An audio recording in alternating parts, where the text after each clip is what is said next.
alaikum. Wa alaikum salam, Sheikh Imran. It's a great honor to have you with us. I'm talking to Biladul Mujahideen.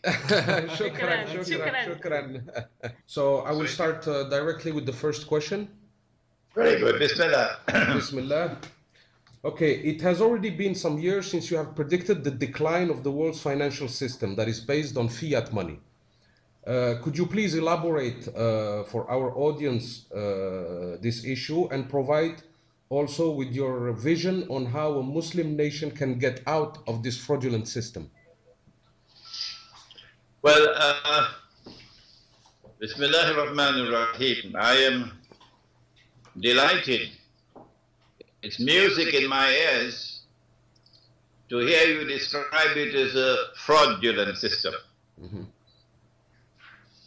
Because the ulama of Islam, unfortunately, have not as yet come to that conclusion. Our ulama are in a fix because the books of fiqh which they study does not deal with the modern monetary system. They have no training, no knowledge of international monetary economics. As a consequence, they lack both the knowledge and the tools of analysis with which to be able to come to the conclusion that you have just arrived at, that the modern monetary system, which emerged out of the Bretton Woods Accord of 1944, and which collapsed in August of 1971, and which was then replaced by the new and the existing petrodollar monetary system, is bogus, it's fraudulent, it's haram, and it functions as a vehicle for the economic exploitation and financial enslavement of the masses around the world. Unless and until the ulama of Islam study international monetary economics and acquire the courage to speak out and to proclaim that which is truth and to expose that which is falsehood, it is impossible for us to escape out of this financial web which has been spun around us. One last word. If our ulama were to rise up, it would be possible for us to argue that the Sharia of Islam cannot be enforced unless and until we restore dinar and dirham as money. And you cannot restore dinar and dirham as money while yet remaining a member state of the International Monetary Fund. The Articles of Agreement of the International Monetary Fund prohibit, mysteriously so, prohibit the use of gold as money.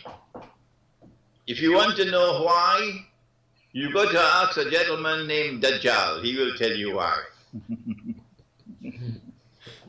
Secondly, if the ulama of Islam were to rise up, acquire the knowledge of this subject, it is possible for us, because there are so many in the world of Islam who, even when they are secularized, even when they acquire part of the modern way of life, still have love in their heart for Islam.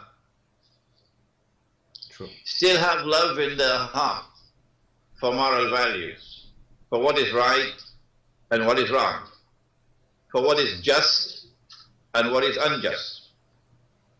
They have it in their hearts. And so it would be possible for us to argue that if someone were to offer to pay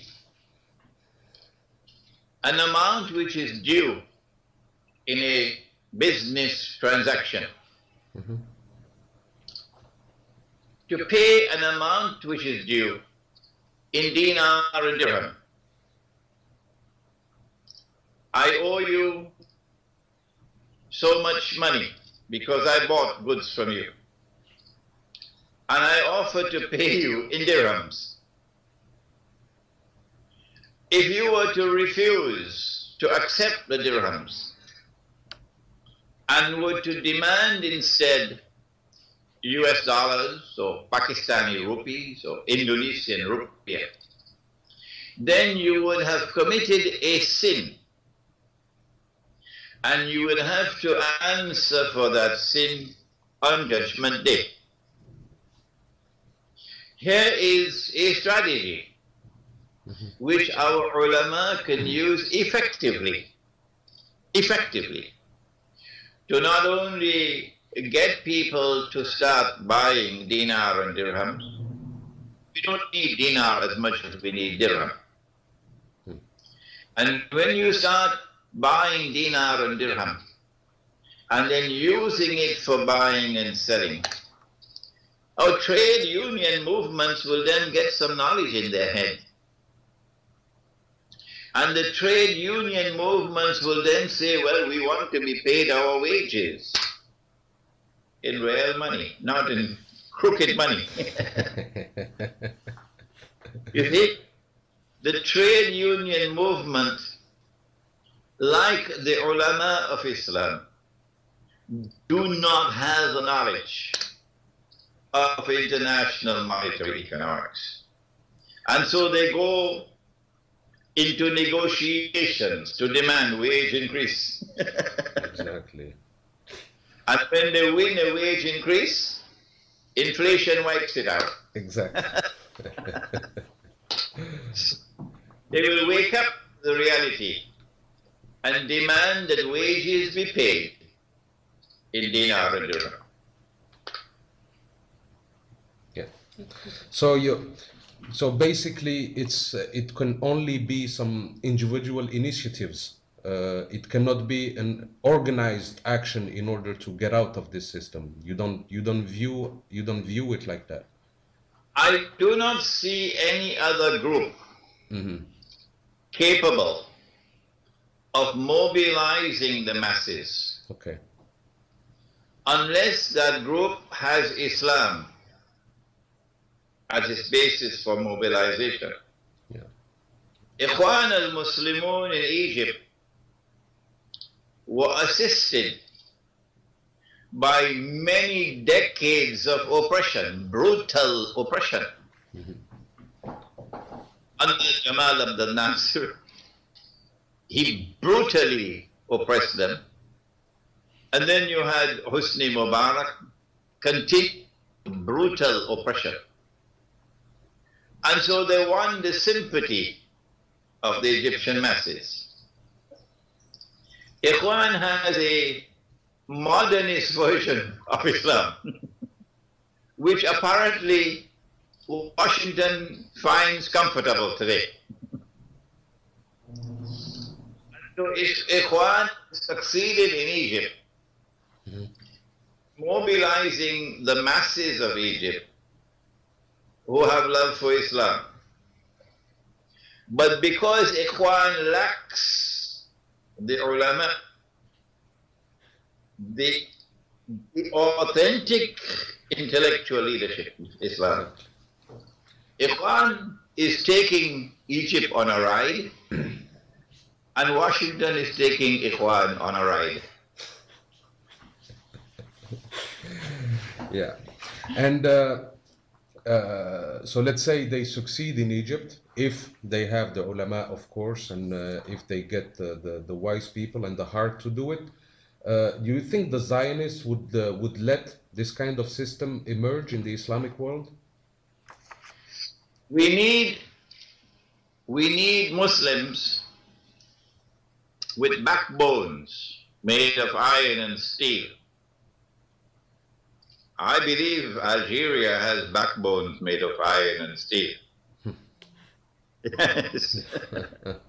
I believe the Algerian intellectual, the Algerian scholar, has that courage, that backbone, which if he is taught the subject correctly, he will stand up more authentically than Egypt is standing today.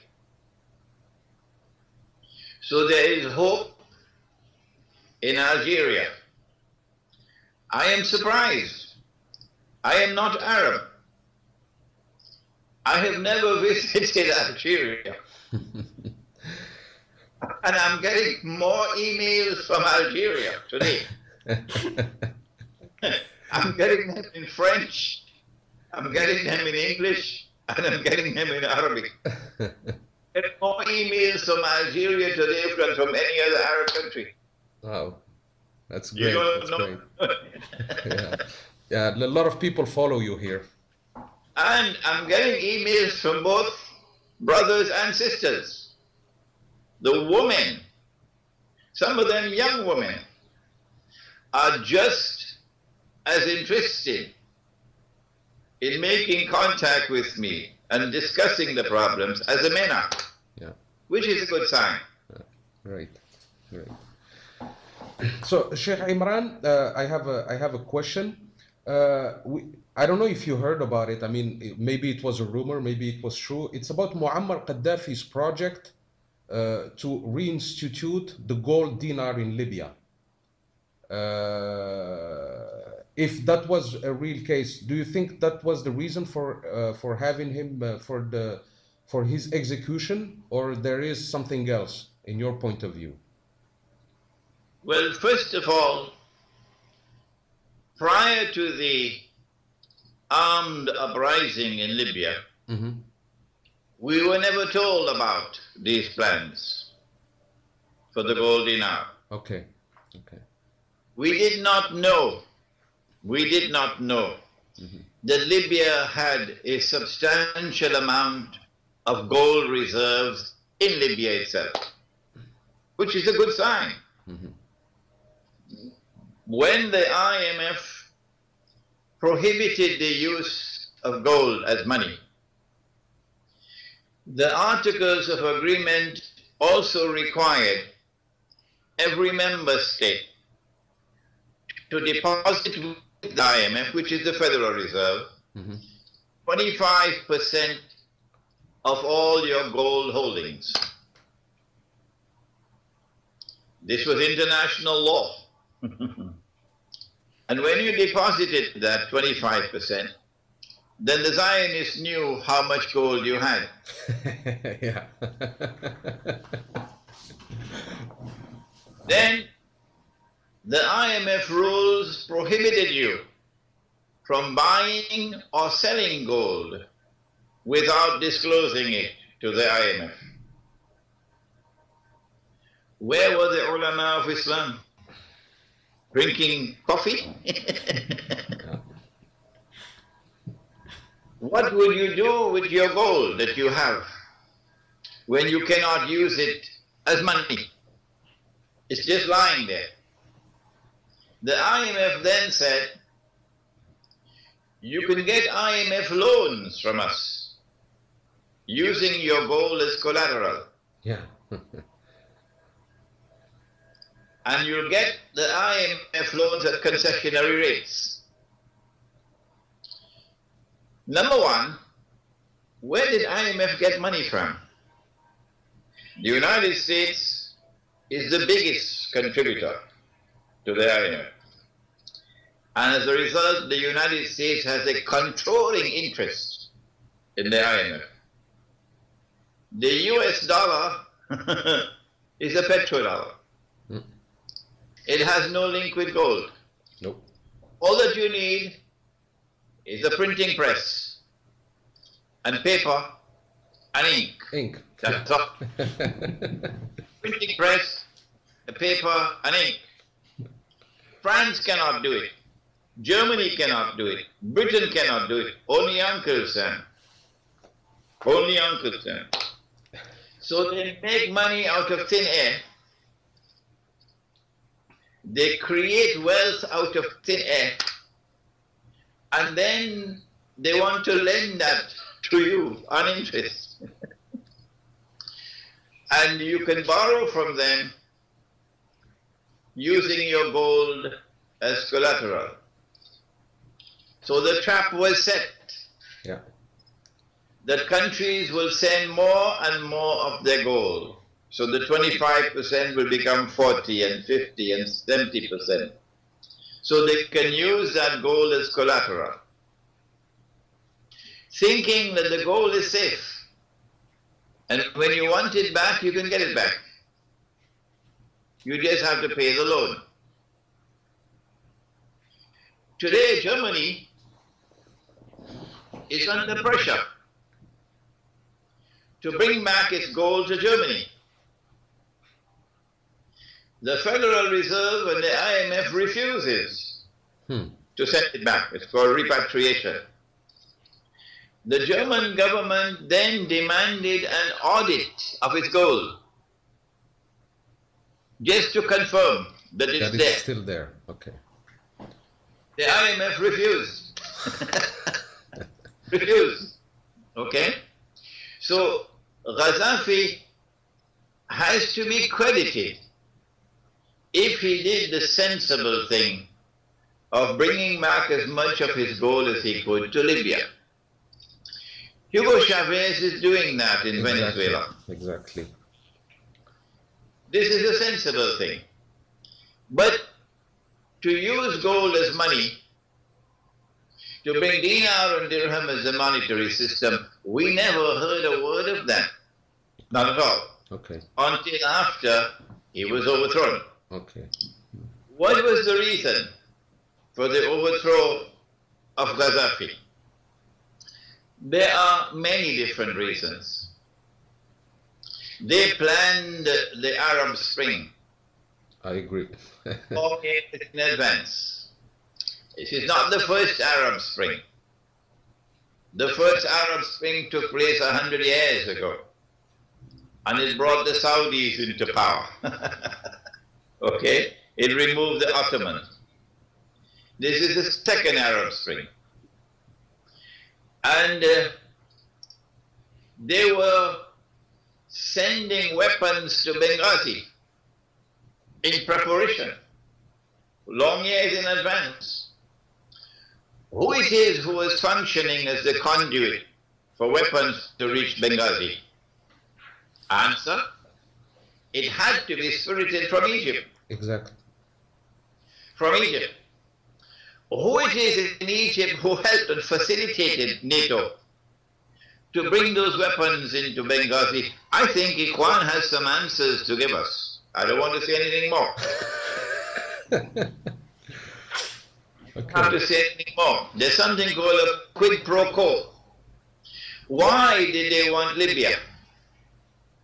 Answer: among the different reasons is one which is located in Ilmu Akhir Zaman, or Islamic eschatology. Eschatology is a branch of knowledge in the English-speaking world, in the French-speaking world, eschatology. But eschatology is not recognized as a branch of knowledge in the Arabic-speaking world.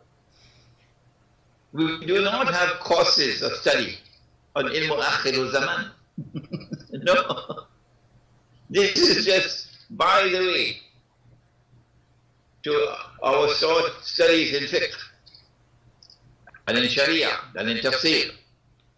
Kitab al-Fitan is just another chapter, not a branch of knowledge. But I have devoted attention to ilm akhir zaman. And as a consequence, I came to the conclusion that the central figure of ilm akhir zaman is al-Masih al-Dajjal. Yeah. And Ya'juj and Ma'juj. Al-Masih al-Dajjal cannot claim to be al-Masih. The Jews will not accept him as al-Masih unless and until Israel replaces the United States as the ruling state in the world. And secondly, that the territorial frontiers of Israel must expand to encompass the biblical frontiers. The biblical frontiers are from the river of Egypt to the river Euphrates. Why did they put that in the Bible? It was written with their own hands. It's false. That's not Al-Ardul Muqaddasa, not at all. But they put it in the Torah because Nabi Yusuf alayhi salam was taken to Egypt, to Misr. And then Nabi Yaqub alayhi salam and Banu Israel went to Egypt. And they lived in the eastern delta. At that time, only the eastern delta was known as Misr. Today, the whole of Egypt is known as Misr. But when the Quran refers to Misr, it is not referring to the whole of Egypt. Eastern delta. It is referring to only the eastern delta between the river Nile and the Red Sea. Because Banu Israel lived there for hundreds of years, because the Anbiya alayhim salam lived there, Yusuf alayhi salam, Yaqub alayhi salam, Nabi Musa alayhi salam, Harun alayhi salam, they came to the conclusion that this is a part of Al-Ardul Muqaddasa. And because Banu Israel were taken to Babylon, and they lived in Babylon for centuries, and Anbiya alayhim salam went to Babylon, where they lived with them in Babylon, they came to the conclusion that that was also a part of Al-Ardul Muqaddasa. And so, Israel, when we study the subject from eschatology, Israel has to expand its territorial frontier to encompass the eastern delta of Egypt and Sinai. The only way Israel can do that is by launching a ground invasion. That ground invasion from the east would succeed if you also have a ground invasion from the west. So long decades ago, they had their eyes on Libya. Decades ago, that they have to take control of Libya. NATO. And the Salafi Islam has this unique characteristic. I'm sorry that my language is so harsh, but they deserve it now. Salafi Islam has this unique characteristic that they have eyes and they cannot see. And so they were taken for a ride. And today NATO is in Libya. So when the attack on Egypt takes place, NATO will attack from the west, and Israel will attack from the east. Southern Sudan is now an ally of Israel. Exactly. So you have an attack from the south, and from the north you have a naval blockade. And now you have Egypt with Ikhwan playing into the hands of the Zionists. Instead of uniting Egypt, Ikhwan is dividing Egypt. So the reason for the overthrow of Gaddafi, the primary reason, long-term reason, is to give NATO a foothold in Libya so that Egypt can be attacked from the west. I fully agree with you, Sheikh Imran Hussein. I completely understand. My next question is about the Arab Spring. I mean, since the Arab Spring, I mean, here in Algeria, we are faced with the three unrest areas, which is Tunisia, Libya, we have a big frontier with Libya, and also Mali. Mali is a country that is facing some major issues. I mean, it can also risk to be fully split. Do you think it's a pure coincidence, or there is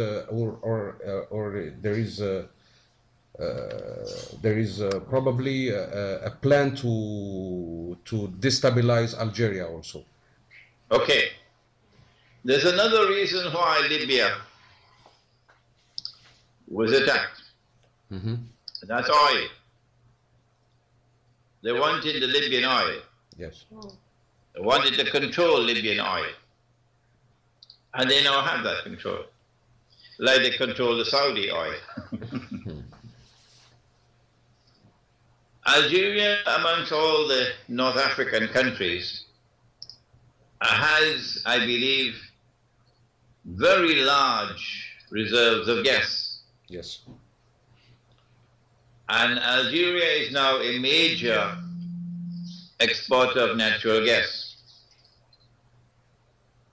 Algerian natural gas is going to Europe. Yes. To France. As a consequence of your gas reserves,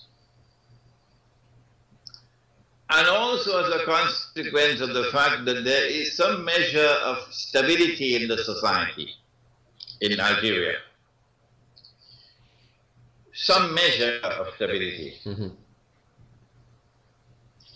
It is very easy to understand that they will not allow Algeria to remain as it is. No. They will devise a strategy to bring internal unrest, to bring chaos to Algeria. They will devise a strategy for regime change so that they can take control of the gas reserves. If the gas reserves are now under the control of Algerian nationalists, who put Algeria first, tomorrow is going to be differently, like Libya.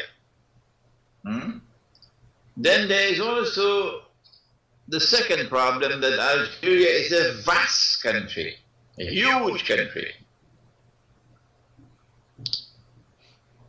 And that requires them to devise a strategy for the breakup of large Muslim countries into small statelets. Don't be surprised when Egypt becomes 3 or 4 different countries. Don't be surprised when Pakistan becomes 3 or 4 different countries. And these small states can easily be controlled by the hegemonic power.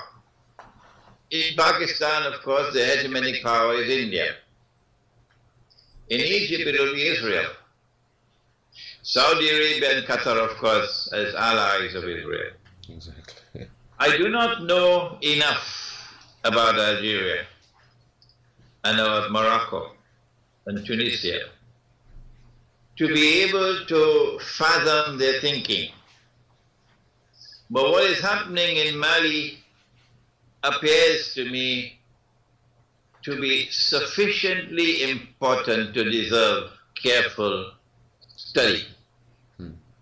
And I lack the tools here in Malaysia to be able to make that study of what is happening in Mali. But I'm sure that your scholars in Algeria, when they know that the plan is to break up Algeria and to take control of the gas reserves, they will be able to understand what is happening in Mali from a different perspective. Yeah. Well, the population here in Algeria, they are aware because of what we lived in the 90s. I mean, in the 90s, Algeria was a target from Salafis and also some, I mean, Islamic fanatics that created some major problems here in Algeria. And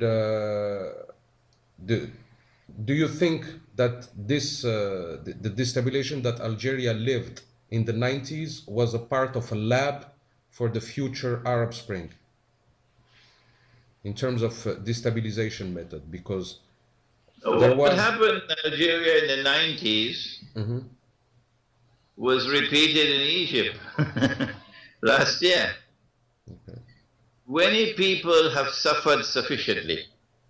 In the case of Algeria, it was brutal French colonial rule. And the Algerians are a proud people, and they resisted French colonial rule. And when they suffered as much as they did under French colonial rule, then there was a longing in their hearts to return to their original roots. Ahmad bin Bella emerged in the 1960s as a very popular leader. I was a young man at that time, and Ahmad bin Bella took North Africa by storm as a popular leader. And then came the time of Hawari Boumediene. But the leadership was similar to Jamal Abdel Nasser in Egypt. It did not reach the core of the people, their hearts. No. In order to reach their hearts, you have got to touch the world of the sacred. You can't do that with a secular ideology. Okay? North Africa is essentially spiritual. A Salafi version of Islam will not win their hearts. No. No. No. They're very spiritual.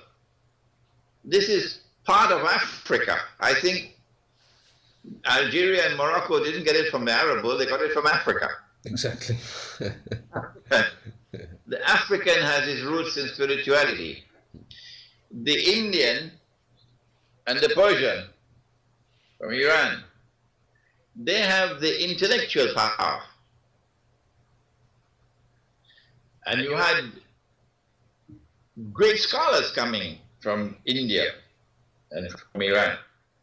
But Africa had this beautiful roots of spirituality. And that was retained in North Africa as Islam.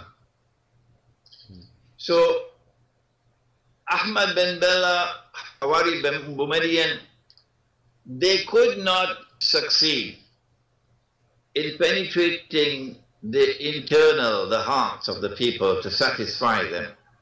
Because you have to do that by touching the world of the sacred. The Salafi could not do it. No. You need an articulation of Islam, which is intensely spiritual, which is dynamic, which is courageous in opposing injustice in the world and oppression in the world. Yes. And when you have that in Algeria, you'll be able to offer a leadership role in Arab affairs. Many, many people have been asking me, I constantly get these questions, what is the place of Algeria and Morocco and Tunisia in Akhirul Zaman? You will be surprised the number of emails I get. I wish that your journal will give this answer to them.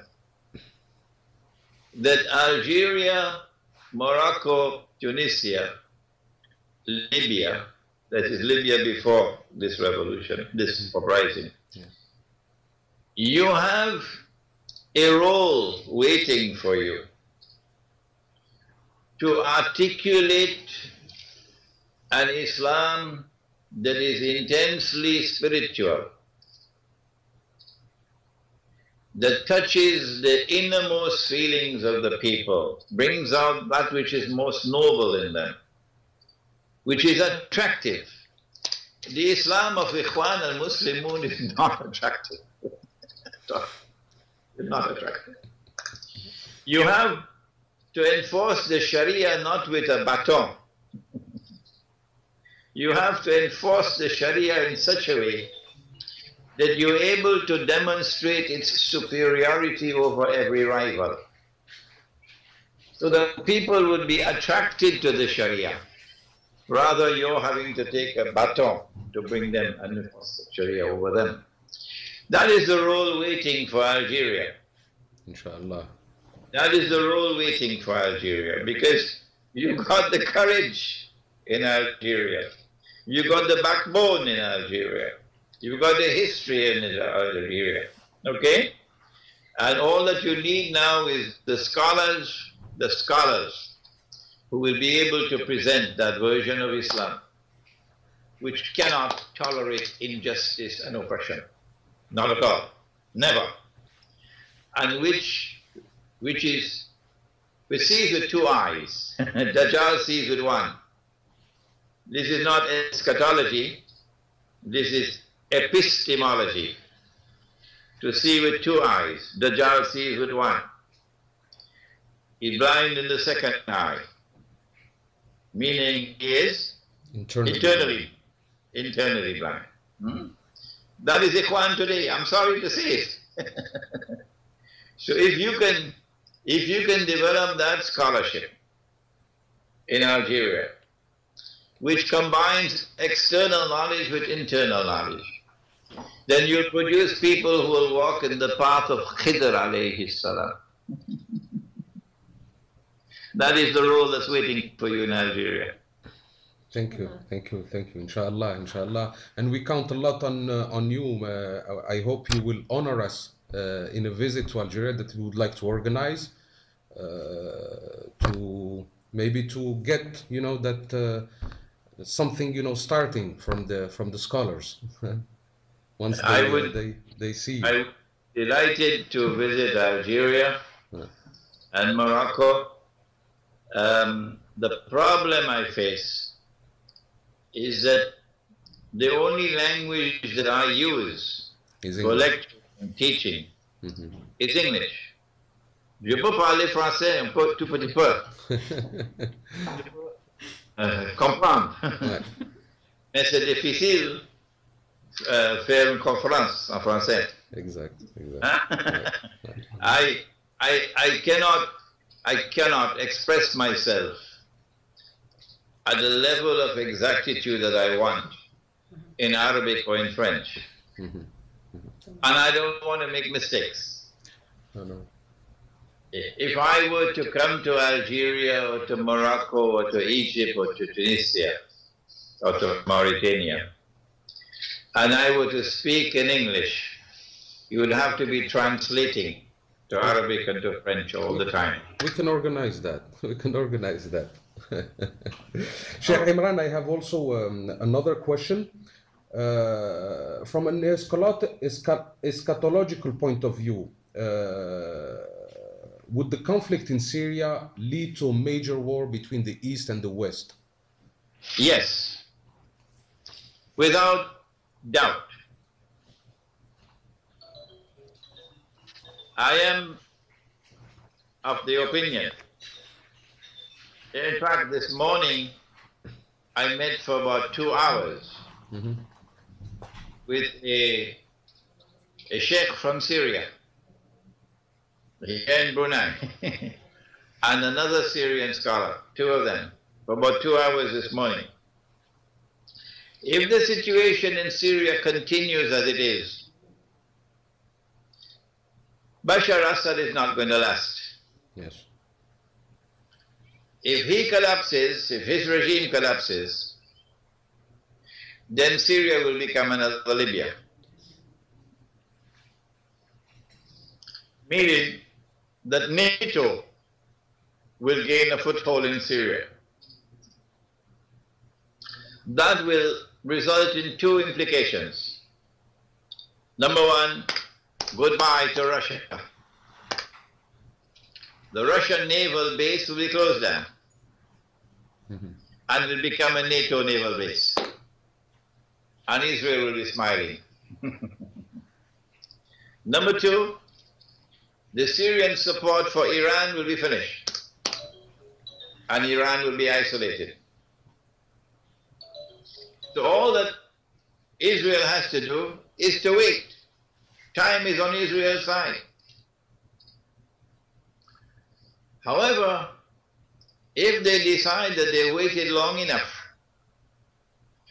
then there is a possibility that Turkey would invade Syria using some pretext. In order for Turkey to invade Syria, you need to have a deal, an understanding between Washington and Moscow. The Zionists can say to Putin, if you stay out, we will stay out. But if you enter the war, we'll enter, and then it's going to be nuclear war. So if you see Turkey attacking Syria, and Moscow does not intervene, the implication is that there's an understanding between Washington and Moscow. If there is no understanding between Washington and Moscow, Moscow will intervene. And once Russia intervenes, you got the beginning of what will eventually become what the Prophet ﷺ called the Malhama. The Malhama will have to be the war of all wars between the two superpowers, the American-led alliance and the Russian-led alliance. Gog and Magog is a very important subject for understanding the Malhama. But Gog and Magog or Ya'juj and Ma'juj is not taught. We don't have just teaching the subject. I mean, before I discovered your teaching, Sheikh Imran, I always thought that Gog and Magog were small people with big ears and... Yeah. It is very important for us to understand eschatology here. Our Prophet said, alayhi salatu wasalam, that we will make an alliance with Rome. Rome in the Quran is Byzantium. When Sultan Muhammad Fatih conquered Constantinople, then Rome shifted to Russia, But prior to Rome being Constantinople, Rome was in Italy. And Rome was a pagan city, worshipping idols. So when the Quran uses the word Rome, we know we're talking about Eastern Christianity, Byzantium. And the Coptic Christians of Egypt belong to Rome.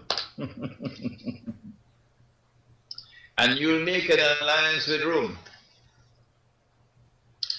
But when the word Rome occurs in the Hadith, there is the distinct possibility that Rome in the Hadith could refer to either the Western Alliance, because it's pagan, it's still pagan today, the Catholic Church, or the Eastern Christians, which is now Moscow. So we've got to be very careful in studying the Ahadith on Rome. Gog and Magog are responsible for empowering the Western Alliance And Gog and Magog attacked Russia in 1917 with the Bolshevik Revolution, and took a Russia which was Rome, which was intensely Christian, and transformed it into an atheist state, the Soviet Union. And when it became the Soviet Union, then it became a superpower. Prior to that, Russia was never a superpower. No. Russia was just one more of the European powers. But once the Bolshevik Revolution took place in 1917, and Russia became an atheist state, Soviet Union, then came nuclear power, then came satellites, and air power. But look what happened when the Berlin Wall fell. Russia is now returning to Christianity. Yes. Whether it's Vladimir Putin or anybody else, it doesn't make a difference. This is what is happening in Russia today. So, a Russia which was Gog and Magog is now returning to Rome. And we Muslims are going to make an alliance with Rome. So watch Turkey. If Turkey attacks Syria and Russia responds with an attack on Turkey, you have the beginnings now of what the Prophet ﷺ described as malhama. Islamic scholarship needs to devote attention to eschatology, to be able to understand and to guide on this issue. Remember that in the hadith of Sunan Abi Dawood, there is this hadith. Umran Bayt al-Maqdis Kharabu Yathrib. Kharabu Yathrib Khuruj al-Malhama. Khuruj al-Malhama Fath al-Constantiniya. Fath al-Constantiniya, Khuruj al-Dajjal. This is the timeline. This is the timeline. So after the Malhama, there is the Fath al-Constantiniya. Mustafa Kemal did not want us to remember that. No. So they changed the name from Constantinople to Istanbul. And they made it illegal. It is illegal in Turkey to use the word Constantinople. You will be arrested. Yeah. Because they wanted the Turkish people to be brainwashed into believing that the prophecy of Nabi Muhammad has already been fulfilled 600 years ago. That's false.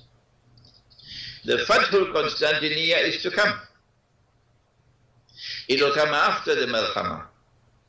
And when it does come, after the Malhama, there will be no air power. No. All fighting will be on land and on the sea. So the Fathul Constantiniya after the Malhama is to actually allow the Soviet Union, Russia's navy that survives the Malhama to be able to get into the Mediterranean. The Fathul Constantiniya is going to break the backbone of NATO. So watch carefully events in Syria and Turkey, because there lies the key to great wars which are coming in the future.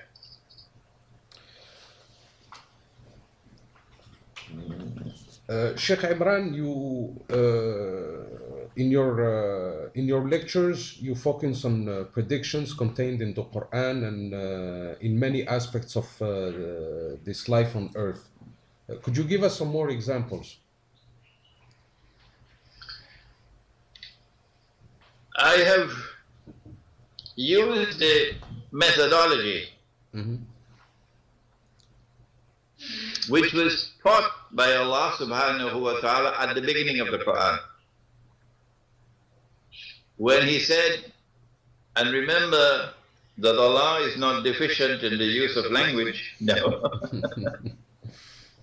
So when he said, فَسَجَدُوا إِلَّا Iblis, 3 words.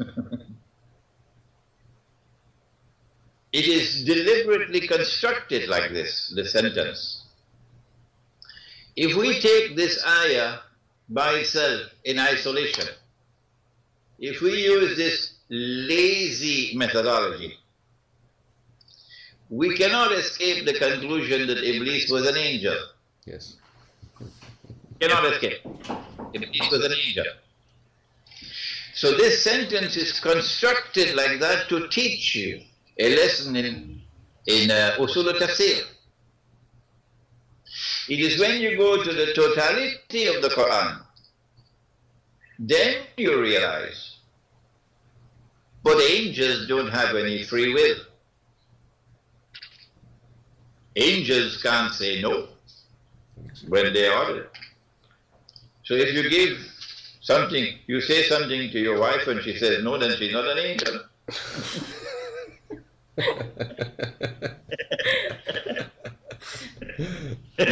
Angels cannot say, وَيَفْعَلُونَ مَا يُؤْمَرُونَ, says Allah. وَيَفْعَلُونَ مَا يُؤْمَرُونَ. So if Allah gave a command to the angels and one did not obey, he could not be an angel. Yes. And when we go to Surah Al-Kahf, then we are told, وَكَانَ مِنَ الْجِنِّ. So in this very simple verse of the Quran, a profound message, a profound lesson in methodology is given. And that is that you must take the Quran as a whole.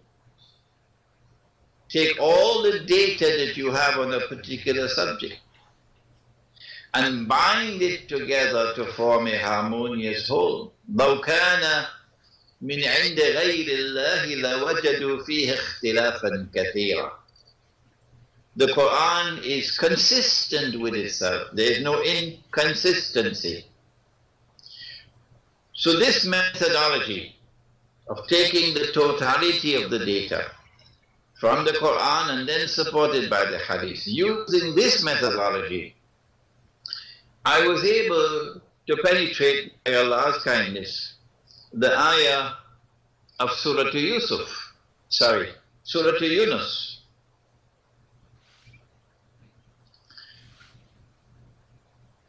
Fir'aun is drowning. And while he's underneath the water drowning, the veils are removed from his eyes. And he now recognizes he is not God. Previous to this, أَنَا رَبُّكُمُ الْأَعْلَى. So now he declares that I have faith in the God of Banu Israel underneath the water. To which Allah subhanahu wa ta'ala responds and he says, الآن وقد عصيت قبل وكنت من المفسدين فاليوم ننجيك ببدنك لتكون لمن خلفك آية. لتكون يعني his بدن لتكون لمن خلفك آية وإن كثيرا من الناس عن آياتنا لغافلون. His body was preserved and his body was rediscovered in 1897, I believe. What is the ayah? لِتَكُونَ لِمَنْ خَلْفَكَ آيَةً. What is the ayah? And who are those? لِمَنْ خَلْفَكَ. Who are they? Answer, that in the same way that confrontation between truth and falsehood, between Fir'aun and Musa alayhi salam, with this side powerful, armed to the teeth, arrogant, and this side with no weapons, no, small in number, but with the truth. This confrontation climax with a divine intervention. And that divine intervention led to victory for truth. The ayah is that in Akhirul Zaman, the body of Fir'aun will be discovered. And this epic encounter, liman khalfaka ayah, the ayah is that this epic encounter will be repeated in Akhirul Zaman. That's what we're witnessing now. And there will be a divine intervention in this one, as there was in that one.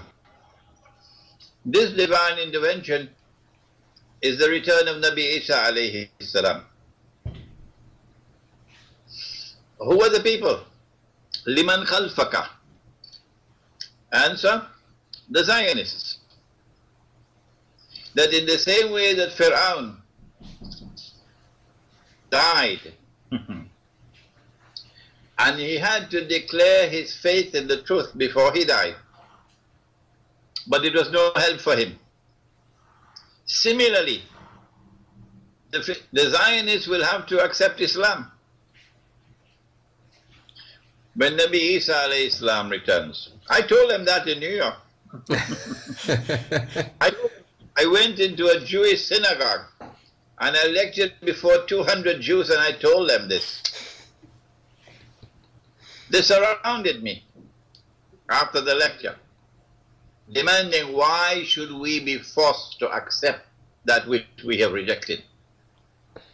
My answer was, on that day the veils will be removed from off your eyes. So this verse of the Quran is of pivotal importance for understanding politics, for understanding the economy, for understanding the monetary system. الآن وقد عصيت قبل وكنت من المفسدين فاليوم ننجيك ببدنك لتكون لمن خلفك آية وإن كثيرا من الناس عن آياتنا لغافلون. The body of Fir'aun was discovered in 1897. The First World War took place in 1914. In 1907, Britain and France put the chessboard in place. They put all the pieces in place in 1907 when Britain and France made an alliance with Russia. So from the time the body of Fir'aun was discovered, everything is falling in place. We are now in the countdown. This is the countdown of Akhirul Zaman. But Islamic scholarship is asleep.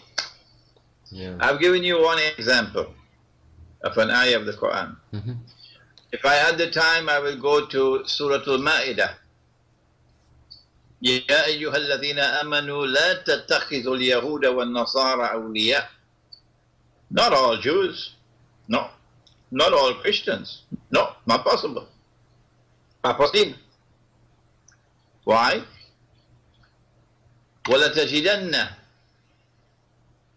أَقْرَبَهُمْ مَوَدَّةً لِلَّذِينَ آمَنُوا الَّذِينَ قَالُوا إِنَّ النَّصَارَى. So it could not be all Christians. But then which Christians and which Jews? لَا تَتَّخِذُوا الْيَهُودَ وَالنَّصَارَى أَوْلِيَاءَ. Which Christians and which Jews?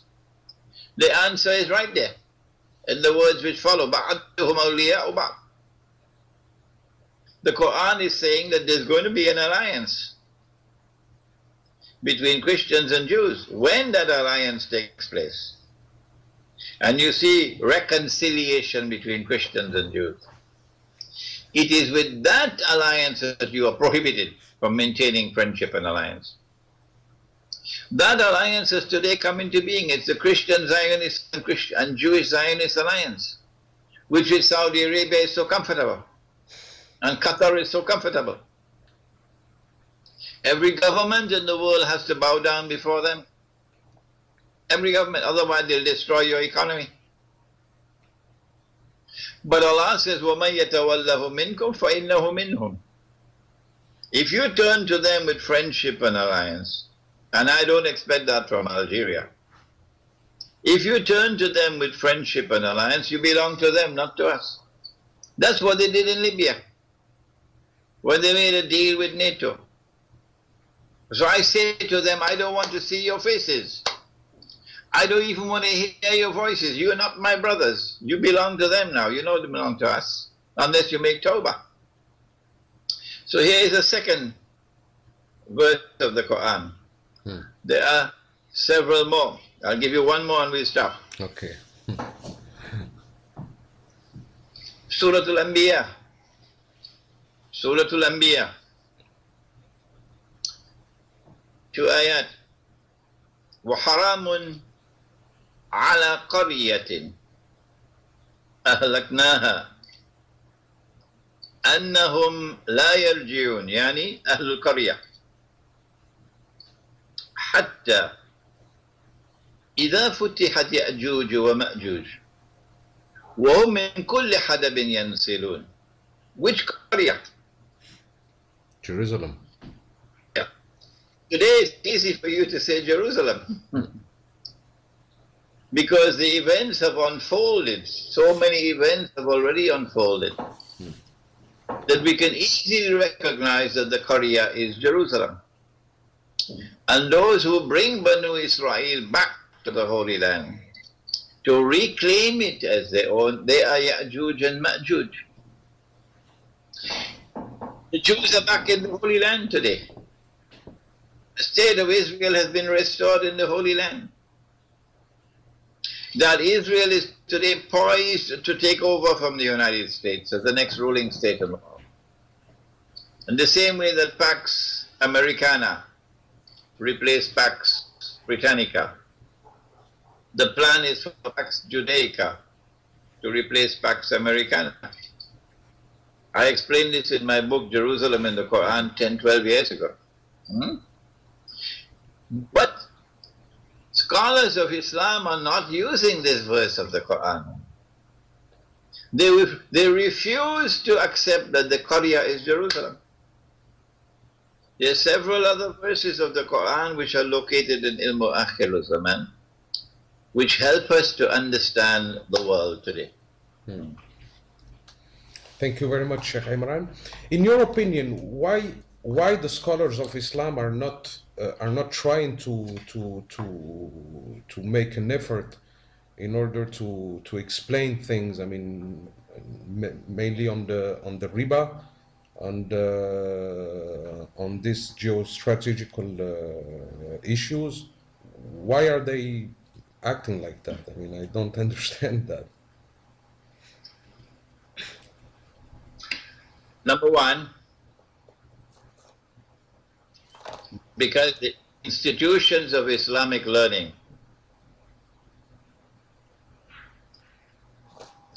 have become fossilized.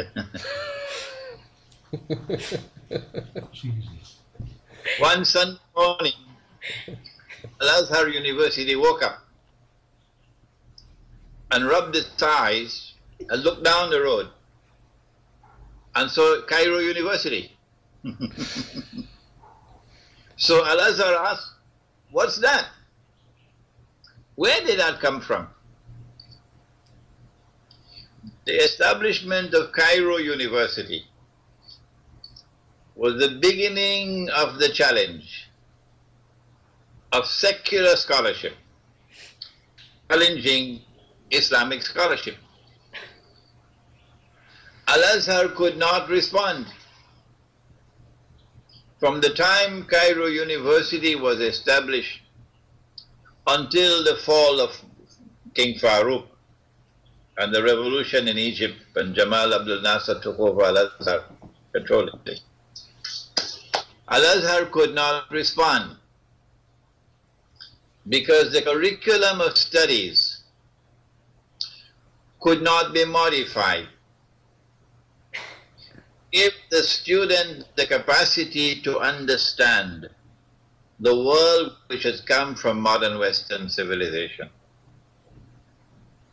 The reason why I have been blessed by Allah with a little bit of knowledge to understand is because my teacher of blessed memory, Maulana Dr. Muhammad Fadlur Rahman Ansari Rahimahullah, he understood this deficiency in Islamic education, and he established an Institute of Islamic Studies in Pakistan, where I studied.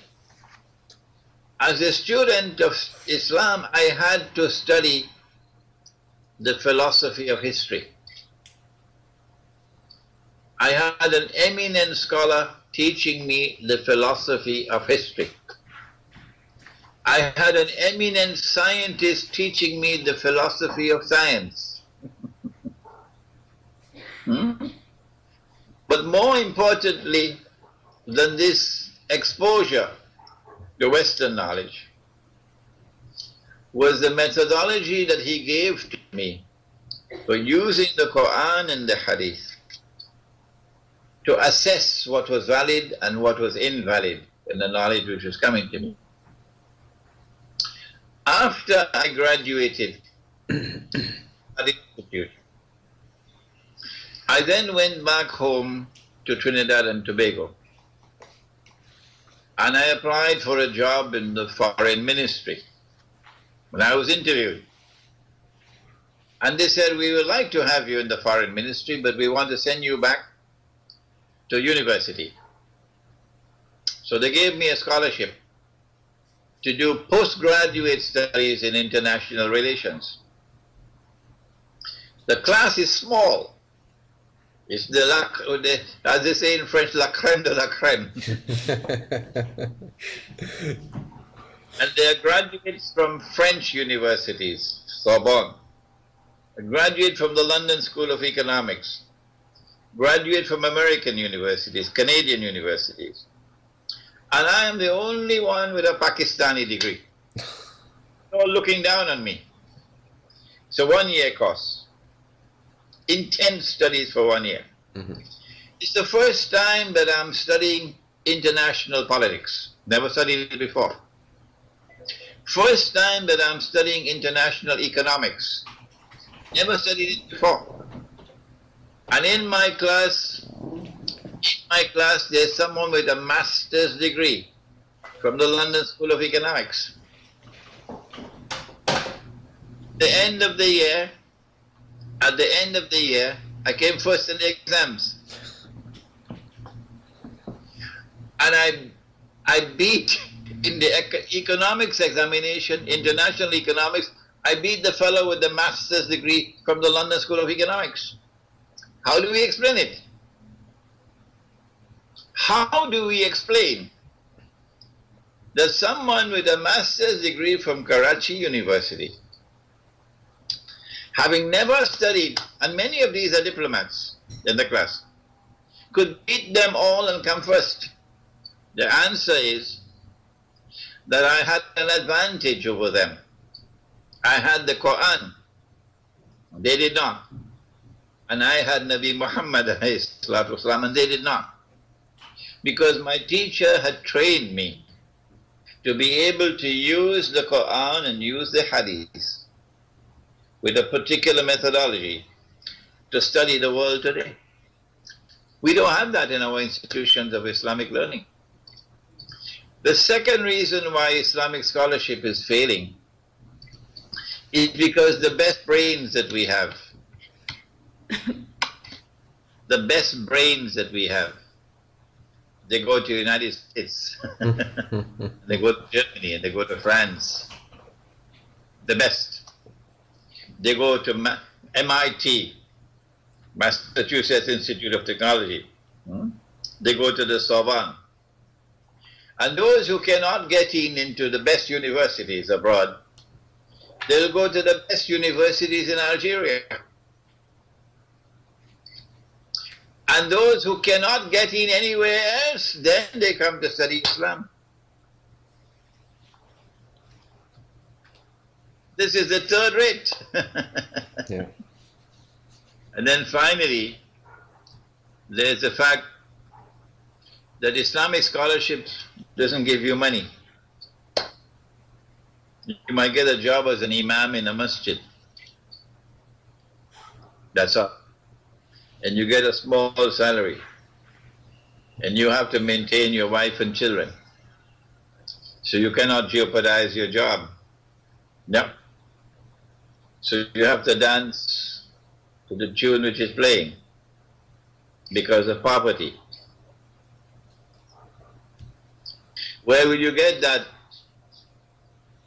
integrity of scholarship? That I'll stand up and proclaim the truth regard of consequences, without regard for consequences. I am able to do that because I earn my livelihood from the sale of my books. Alhamdulillah, it's sufficient for me and my wife to survive. So no one can play a tune for me and ask me to dance to it. No. If we can give our scholars of Islam that independence of livelihood, then they can muster the courage and integrity to stand up and proclaim the truth. I've given you 3 reasons there why we have this failure. Thank you very much, Sheikh Imran. It was full of teachings. Alhamdulillah that we've been able to do it today, and I look forward, inshallah, to the next time. Okay.